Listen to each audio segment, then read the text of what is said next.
Good idea sometimes. Sometimes I it's, don't know. yeah, it's either or, I tell you.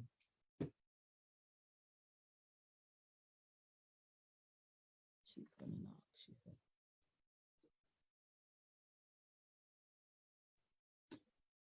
You met Hillary. Yeah, It's amazing. here in this building. No kidding. Yeah, Wow. that was taken in the back of this building. That's really cool. A really nice lady. She was very nice. Oh my gosh. Ah. There was all the people that were invited for a photo with her after her rally out front. Mm-hmm. And she took the time to say a few words to every single one of us. That's so nice. That's when you know somebody really cares. Yeah. Mm-hmm. And Bill was here for most of the evening. Looking Look, through on our a first library. name basis, Yeah. already know.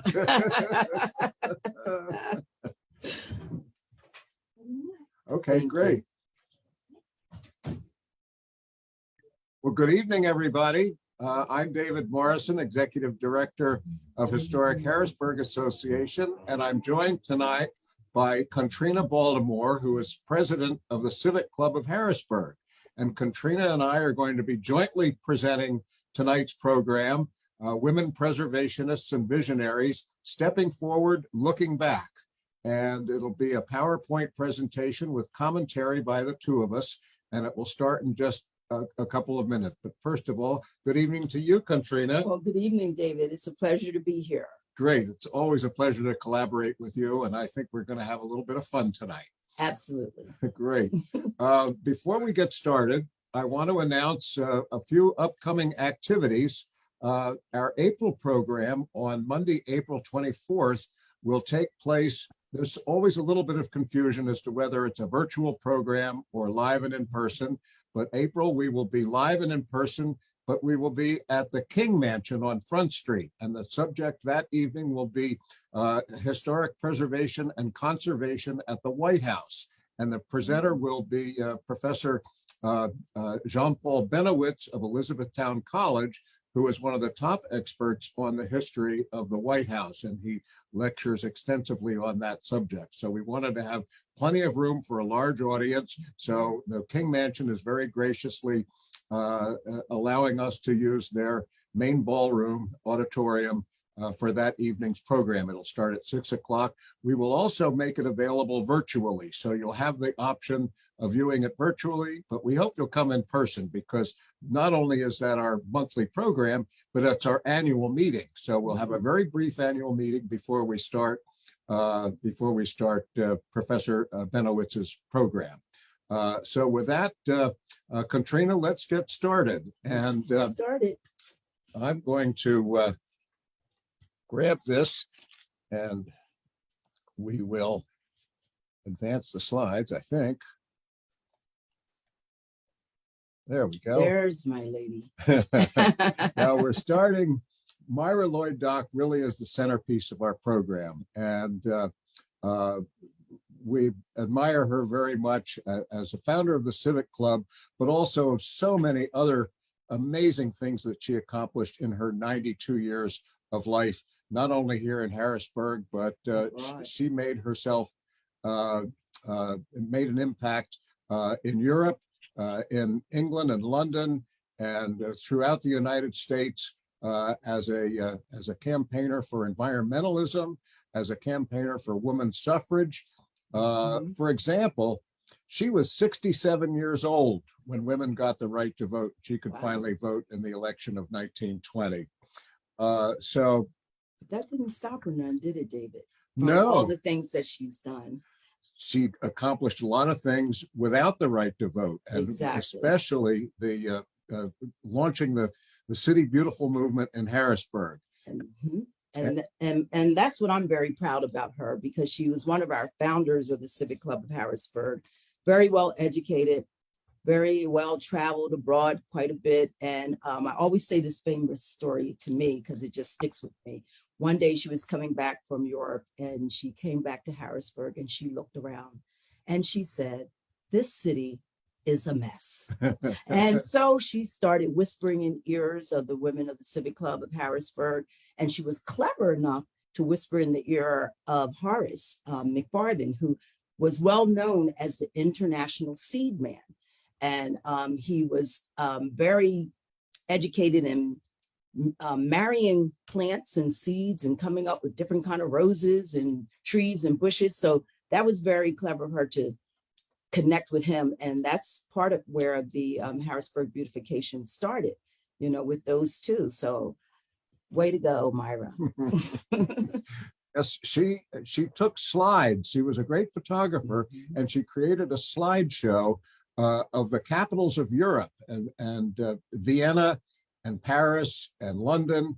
And she brought back all these beautiful slides showing these capital cities that had fountains and parks and beautiful tree-lined streets. And then she contrasted that with slides of Harrisburg. And we're going to see some of those pictures in just a moment. And so in addition to getting Horace McFarland and also Vance McCormick, another city leader, to back her idea of city beautification and the City Beautiful movement, then they got the entire movement started. They got city council behind it and made a lot of progress. So we'll continue to the next slide.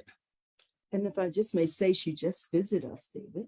Yes, that's right. Yesterday, Myra came back from wherever she was and paid tribute to the grand opening of the Women's History Garden. So Myra was there. That was wonderful. She's one of the historical women depicted in the Women's History Garden, along with three contemporary women, including you, Katrina. We were so proud that you, as president of the Civic Club and our first woman of color to be president of the Civic Club of Harrisburg, are included in that outdoor history exhibit. Now, here are the two gentlemen who Myra convinced to get the City Beautiful movement started. Horace McFarland, which, as Katrina mentioned, was an environmentalist and an expert on horticulture and flowers and so forth. And he was president of the American Civic Association, which was an organization of all the civic organizations in America. So the Civic Club had an instant connection to communities throughout America. And Warren Manning was the landscape architect whom they approached to develop the plan for the City Beautiful movement. Let's go to the next slide. And here, the City Beautiful movement, this was a book that was written about it. But what's interesting about this book, it was published in 1989 and looked back on the City Beautiful movement that was primarily in the first 3 decades of the 20th century.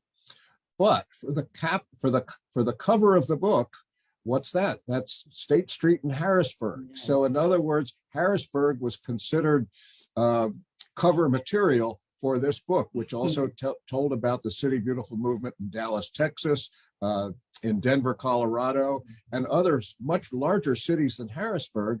But Harrisburg was considered such a leading example of the City Beautiful movement that it made the cover of the book. Let's go to the next slide. It's like the model that a lot of the states took after. Exactly. Yes. Exactly. It was the model. Now, here's some of the famous photographs that Myra took, and also Horace McFarland. They both were great photographers, but that's the riverfront before we had Riverfront Park, if you can imagine. That it was where people dumped garbage, and there was no parkland. It was just a ramshackle riverbank before the idea of creating the City Beautiful. Let's go to the next slide. I just may add that the Civic Club at that time also was the first ones to push for trash cans to help with the littering, and that helped to create what we're getting ready to talk about, moving towards the sanitation. So the Civic Club of Harrisburg, we always were in there trying to better the city. Absolutely. In fact, I was just reading that the Civic Club, one of the reasons it was organized, and Myra Lloyd Dock and the other ladies got together, was for exactly that purpose, was that they felt that they could instigate change, beautification of the city in many different ways. And it was for health as well as beauty. Absolutely. Because for sanitation and better handling of trash, better water system, better sewer system. All of that was part of it. Absolutely, because that breeded a lot of disease when you think about it. All your trash and garbage being dumped in a place where it's not sanitized and it's no kind of system to make it purify for us to be safe. So that was some of the ideas that the women had at that time. Exactly. And now we see some of the work that was done on the Susquehanna River, the Dock Street Dam, and we believe that that is actually named for the Dock family, but that had the several benefits. It made the river navigable in the Harrisburg area by keeping the water level at a more or less controllable level of depth. Prior to having the Dock Street Dam, sometimes in dry spells in the middle of summer, the riverbed would completely dry up, or it would turn into nothing but mud and muck, and all the garbage that was in the river would start to spoil and smell. And it was a horrible problem. And the dam was a way to submerge the sewer outfalls that previously just dumped sewage directly into the river. And so there's a drawing that shows a cross section of the Dock Street Dam. It's still there today. And you can see under the old Market Street Bridge, that's the Camelback Bridge in the upper left, that shows how the riverbed dried up during dry summer months. It was just a muck and mud. Let's go to the next slide. Okay. The water filtration system was a major part of the City Beautiful project, and that included this filtration plant on City Island. Now the filtration basin that is there is still there. It's now turned into a soccer field, but they filtered the water on City Island directly out of the Susquehanna River. They pumped it in a pipe underneath the river over to the Harrisburg waterfront, and from there to Reservoir Park, where the reservoirs are at the highest elevation in Harrisburg.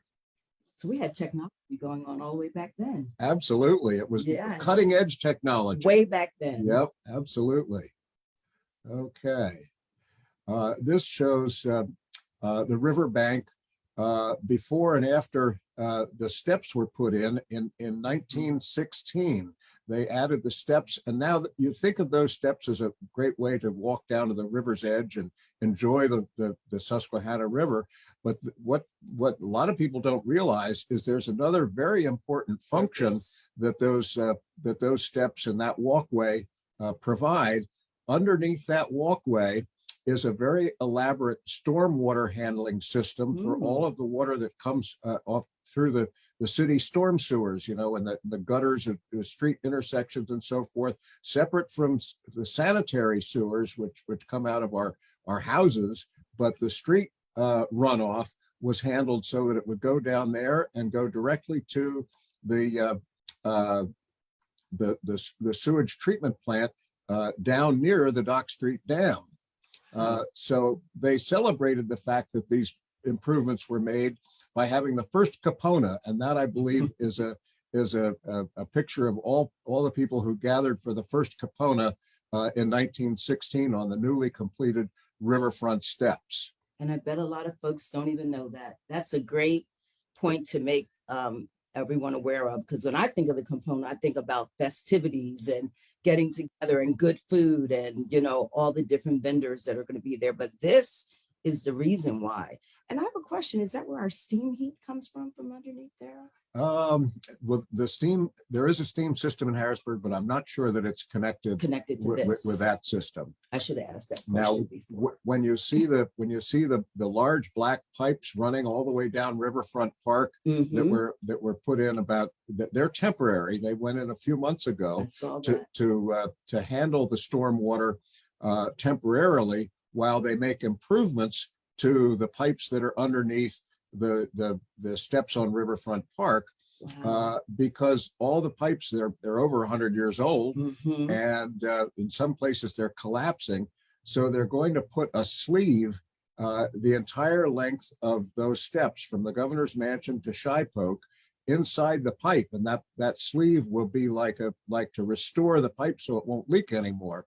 And as soon as that's put in, they can take away the pipes that are temporarily up on the upper level of Riverfront Park. But That's that will amazing. I see all that construction going on, and there's a lot of the pipes coming across the Civic Club as well. Capital Region Water is in charge of all of those things, Okay. our water system, and they call it City Beautiful H2O because they're beautifying the city, they're improving sanitation of the Susquehanna River. They're making so many improvements. The urban rain gardens that you see at various street intersections that they've put in, that's all about capturing runoff and having it handled more efficiently and in a more modern way. That's great. Okay, let's go to the next. Now here is the pumping station right next to the Civic Club. In fact, in the picture, the color picture you see at the top there's the Civic Club, overlook mansion in the foreground, and the enormous standpipe at the pumping station right next door. They took the standpipe down after they made some changes. In fact, here it says the new filtration plant, which was built. I think there was one pumping station that was built in the 1880s, let's say, and then the newer one was built as part of the City Beautiful movement, much more modern, in the 1920s, and it had sufficient modern pumping equipment that they didn't need the standpipe, which was a way of creating water pressure to send the water to the reservoir park. They could use modern pumps to do it. Very sophisticated for the early 20th century. Absolutely. Yeah. Okay. Next slide. This is the sunken garden, which is part of the City Beautiful movement. Myra Lloyd Dock and Horace McFarland were great believers in planting flowers and including flower planting as part of urban landscaping. They really understood urban landscaping, that it was more than just street trees and macadam. You really had to have as much variety as possible. And the interesting thing about the sunken garden is that this was created where the basements of all the houses of the old hardscrabble neighborhood used to be. And rather than fill in those basements, they kept it lower than the rest of the surrounding area and turned it into the sunken garden. And that was a brilliant plan that Horace Manning, the designer of much of the City Beautiful landscape plans for Harrisburg, came up with. And you can see in the upper left, that shows what that part of the riverfront used to look like. At Hardscrabble, a lot of people had boats there, and they dredged the river for coal dust that dropped out of the coal barges that came down from the upper part of Pennsylvania. And so it really was a great transformation to have Hardscrabble transformed into a beautiful part of Riverfront Park. And it is really gorgeous. I know that they take a lot of pictures there for weddings, and they keep it very nice there. Very Sunken true. Garden is very pretty. If you haven't visited there, make sure you stop by to see that. Okay. More of Warren Manning's designs for the City Beautiful movement. Riverfront Park in the lower left, you can see the planting of trees was very important. And Manning and McFarland and Myra Dock all understood. They were professionally trained in growing trees and maintaining trees, but particularly trees in urban areas, and that was why the City Beautiful efforts in Harrisburg were so successful.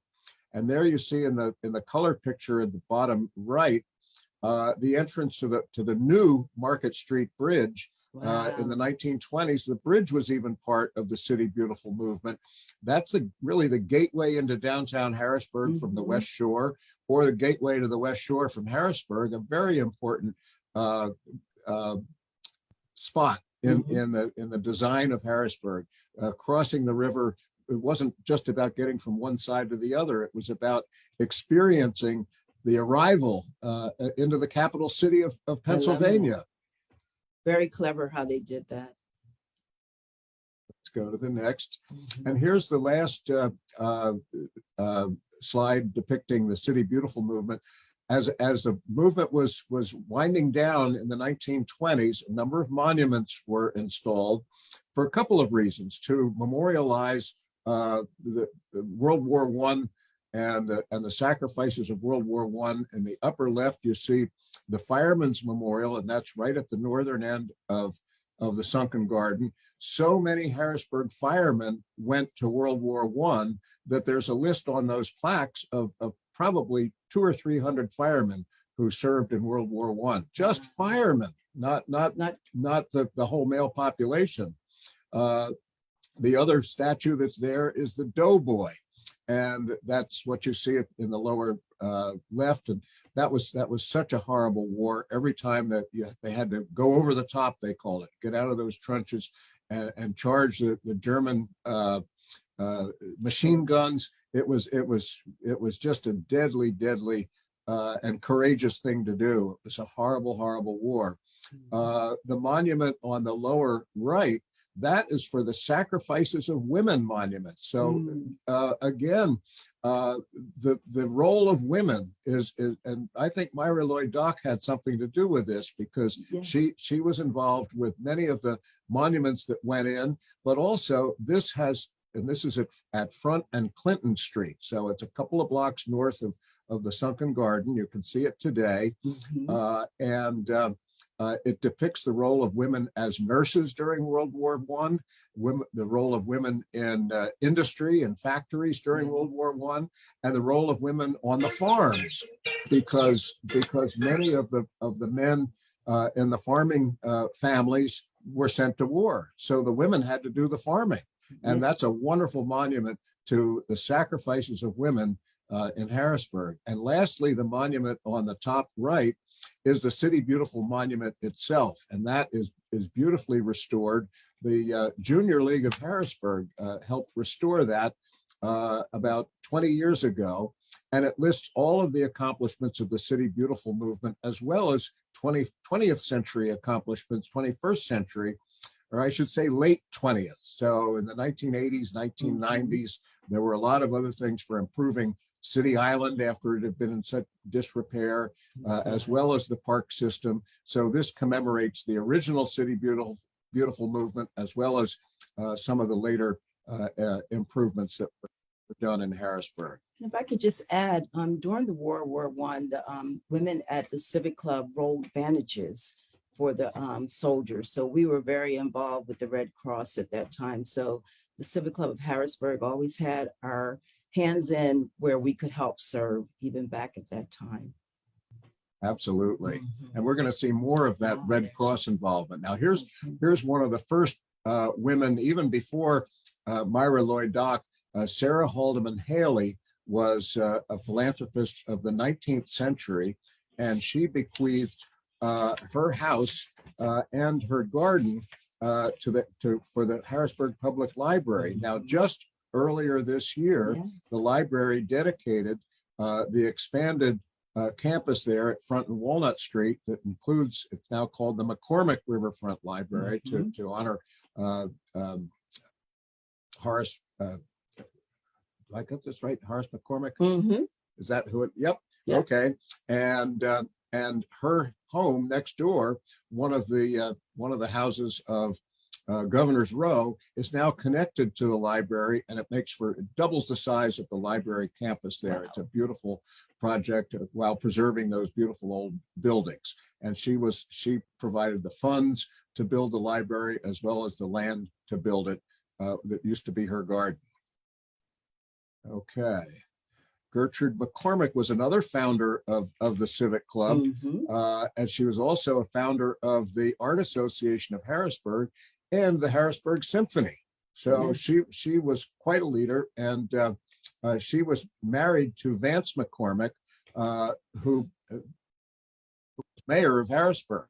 And in fact, in some ways, it was the women who brought Vance McCormick to prominence. He was from an old and well-respected Harrisburg family, but between Gertrude, who had been married to Congressman Olmsted, he died at a rather young age, and she married Vance McCormick right around the time that Myra Lloyd Dock was convincing Vance to get involved in the City Beautiful movement. So he had two powerful women kind of convincing him to do these things.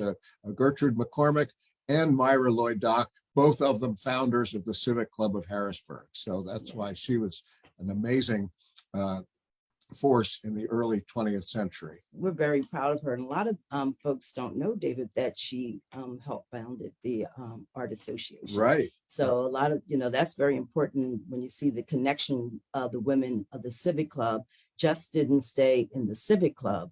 They also helped to create other organizations that help advance Harrisburg to a better place. That's a good point, Katrina. Yeah. After they finished with the City Beautiful movement, which wound down in the 1920s, both the Art Association and the Harrisburg Symphony were started in the 1920s. Right. They said, all right, we've cleaned up the city. Now what's next? Let's work on the art and culture. Get the culture. So the fine arts with the Art Association and music with the symphony were wonderful, wonderful contributions that are still thriving to this day.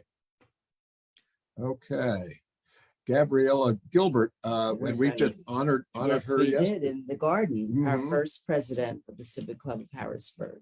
She was the first president. Yes. Okay, so she helped to organize it, and she also was very active in the Red Cross, and as you mentioned, Katrina, the work of rolling bandages, and actually she ran the Red Cross in Harrisburg, and so it was because she ran it that she involved the Civic Club to get the work done. There was a lot of work that needed to be done, and they did a lot of it at the Civic Club.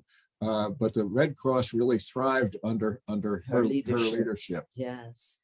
Okay. Thank you, Gabriella. And Mary Stackpole was another one. In fact, she was honored as Mrs. Red Cross because in 1967 she had served for 50 years as head of the Red Cross in Harrisburg, and that meant through 2 world wars and right up into the 1960s to Vietnam. She was amazing.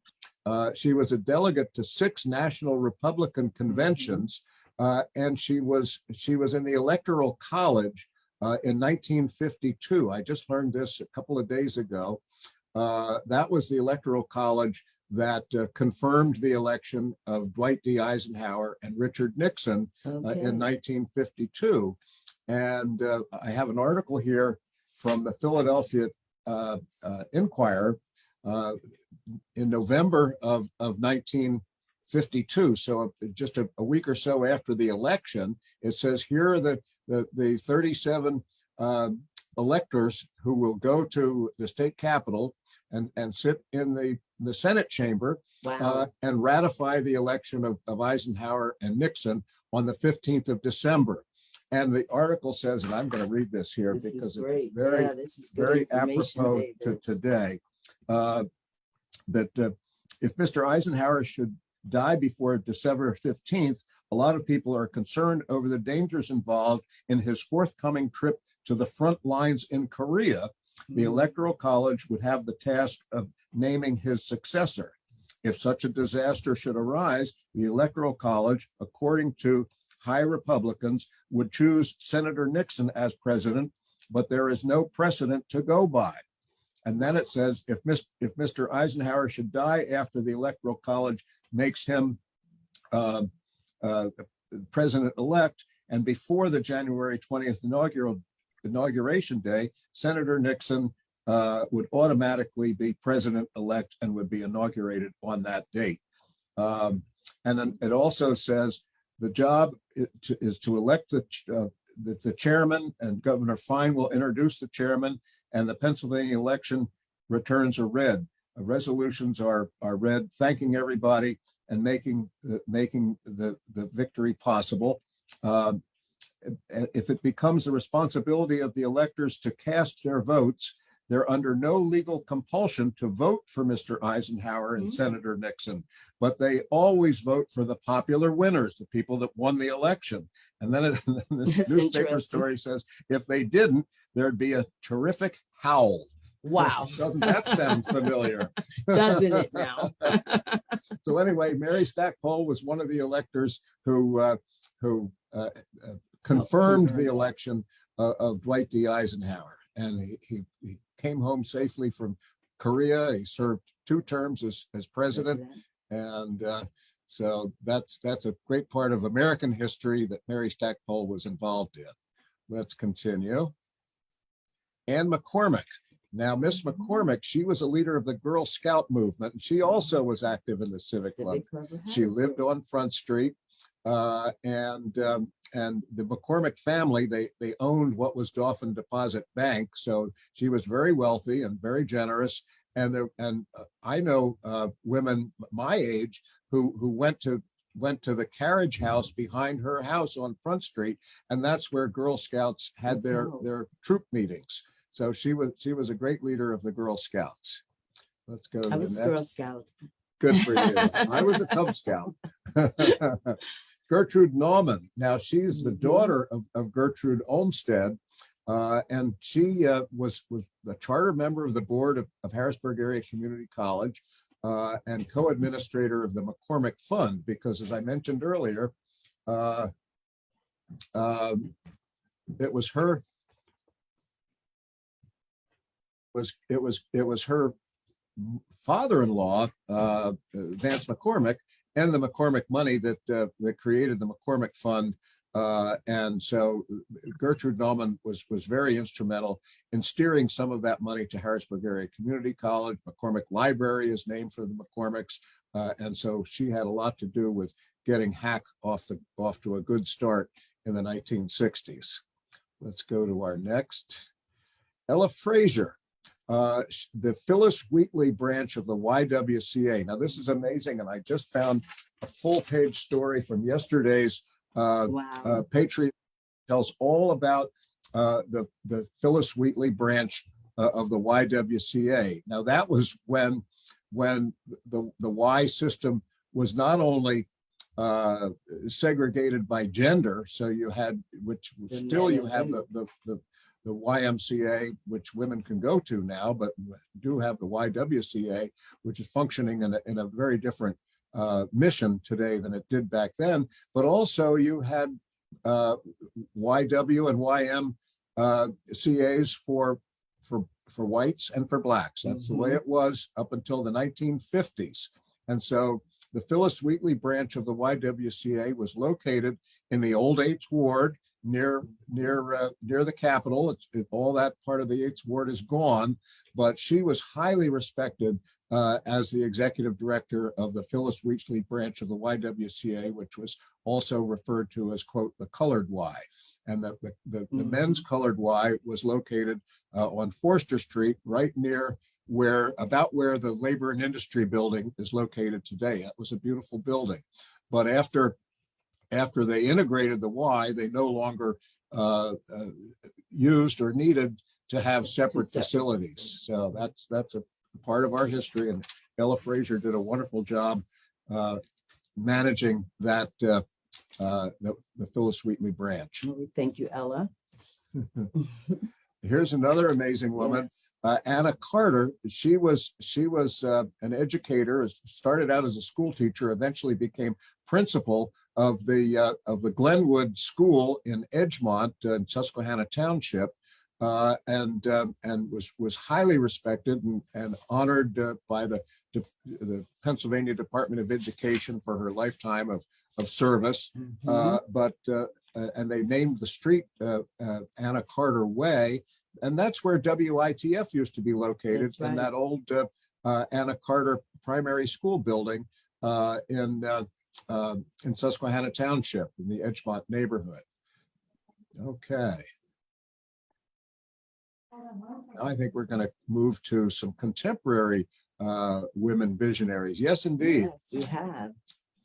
Our first is Marian Alexander. I just saw her at lunchtime today. She was helping to present the youth community development team, which is a group of high school students that are learning how to be philanthropists and raise money and devote money to good charitable causes.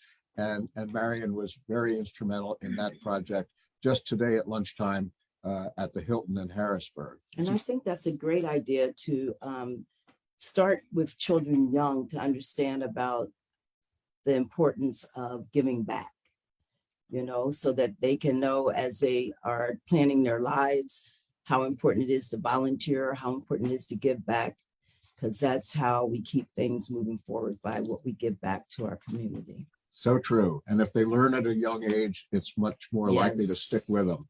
And you could see that today with these high school students, that they really understood why it was they were being asked to do this, and that their presentation was very, very powerful. Yes.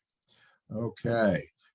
Grove, in fact, Peggy Grove was also part of today's program for the youth community development team, and we raised money right at that program to add to the money that they will be devoting to homeless teenagers is the project that they've chosen.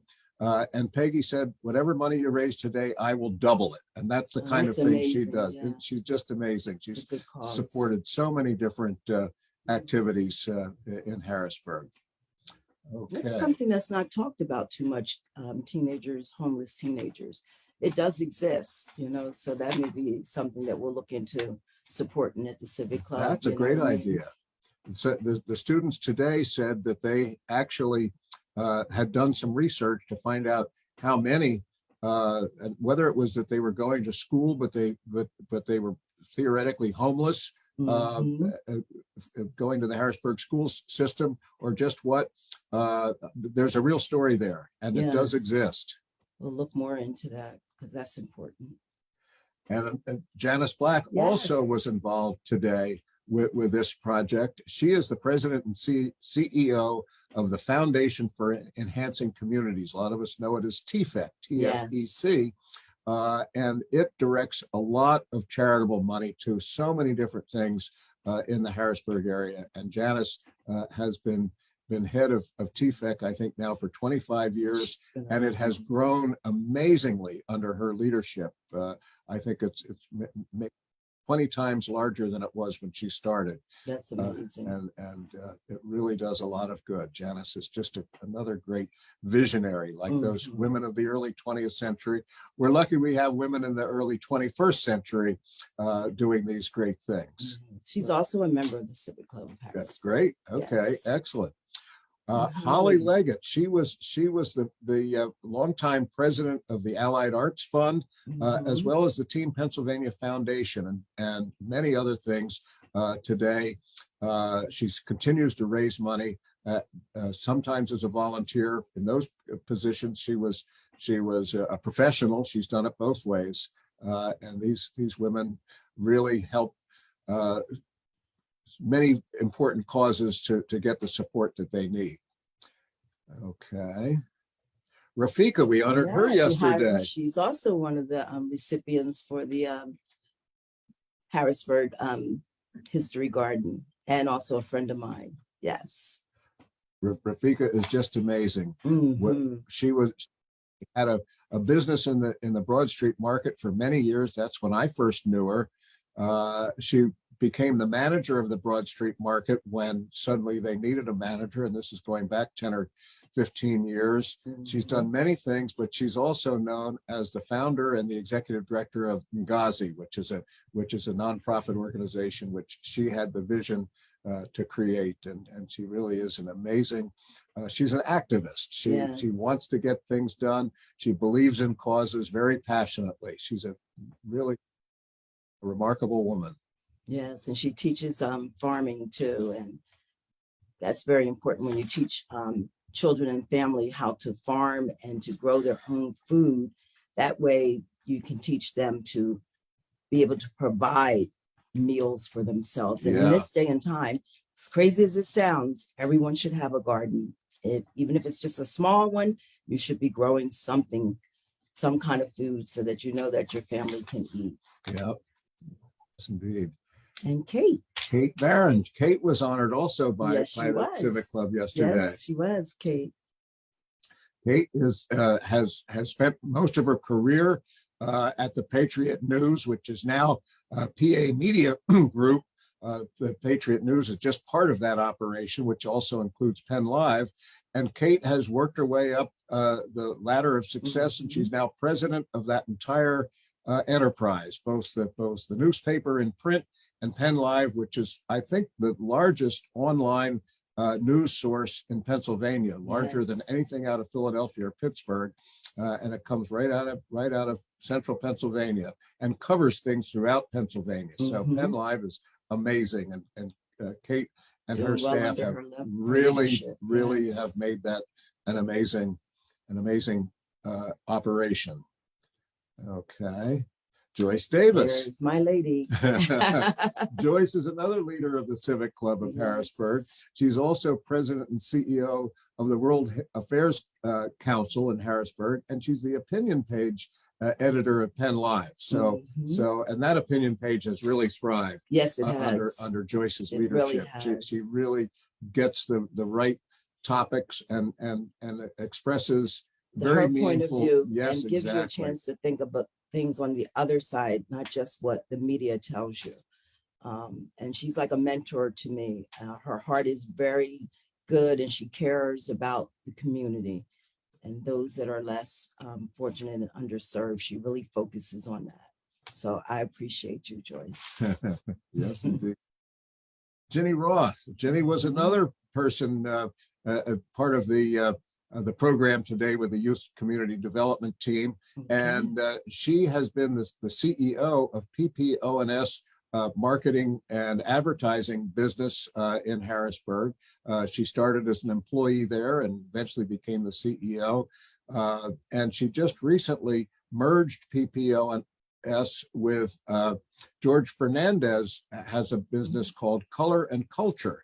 And he is really going to be an amazing business leader as the years go by. He's a young guy who has really done a lot of great things in the Hispanic community, but far beyond just the Hispanic community. So what a great alliance between Jenny and George to have PPONS and Color and Culture. And Jenny's new title is Chief Brand and Strategy Officer. So she's still very active in that organization, but she's figuring out how to turn over the reins to a younger generation. So that's great. That is. Okay. Carrie Whistler Thomas. Carrie is the president and CEO of the Art Association of Harrisburg, founded by members of the Civic Club, as we heard earlier this evening. And Carrie is another great woman leader in Harrisburg who has been involved. She was president of the Rotary Club at one point, and she has really helped many artists to develop their careers in the Harrisburg area, which is a wonderful thing. And she's a great artist herself. I have two of her paintings right here in this office, and she's a great friend. And she wrote a book too. That's right. Yes, can't think of the name of it right now, but she was going to come and be one of our authors when we do the authors in Harrisburg and do the book signing. So I did speak to her about that. Very nice lady. Are you referring to the book as the paint dries? Exactly. It's the ink dry or the paint? Yes. Yes. It's sort of a take on As the World Turns, the soap opera, because Carrie always said that there's a lot of soap opera in being involved in the Art Association with artists from all walks of life, and with finicky people coming in to buy art and all of the different things that happen at the Art Association. And so her book tells the history of the Art Association as the paint dries. Right. They're very clever. And I find that hard to believe. Oh, great. Alice Ann Schwab, another leader in the art world. She's the executive director of the Susquehanna Art Museum and past director of education at the Harrisburg Symphony. Nice. So Alice Ann has had a very outstanding career in arts management in Harrisburg. Here's State Representative Patty Kim, and her district, the 103rd district, includes Harrisburg and now parts of the West Shore. And she is really a great community leader, more than just a representative in the General Assembly. She does so much in and around Harrisburg. She was just here at Historic Harrisburg for a ceremony less than 2 weeks ago. And she's a great friend of many organizations, way outside of just the strict business of governing Pennsylvania. Correct. And we conclude with our wonderful Mayor, Wanda Williams. Yes. Mayor Williams is the 39th mayor of the city of Harrisburg, former president of Harrisburg City Council, longtime public servant in many different ways. And she has the stature and the compassion to really lead the way our city needs to be led. So we think very highly of her. Yes, Don't you agree? I agree with that. Yeah. Very nice So lady. Yes. I think that concludes our program, Katrina. Oh, wow. So That was great, David. Oh, You that know I'm a was great. hugger, so I just give you my normal hug. Yes, Everybody knows indeed. me, knows I'm a hugger, okay? Great, And we great. got through it. And We I got enjoyed through it. myself. And I actually learned some things too. Well, I've been at this history business a lot longer than you have, Katrina. Oh, So, I'm so I sure. hope I didn't steal too much of the spotlight today. No, I but just added what I knew and I learned the rest. great, wonderful. Well, I think we had a lot of fun. This will be posted on the Historic Harrisburg website for people who want to view it later. We'll announce when it's posted. It takes a couple of days to get that done. We thank tonight's executive producer, Ashley Christ, for organizing this and for getting this all set up and everything. We thank our education committee chaired by Dr. Dorothy King for having the idea for this program. It was Dorothy's idea that we really should do something to recognize the women of the past and the women of the present.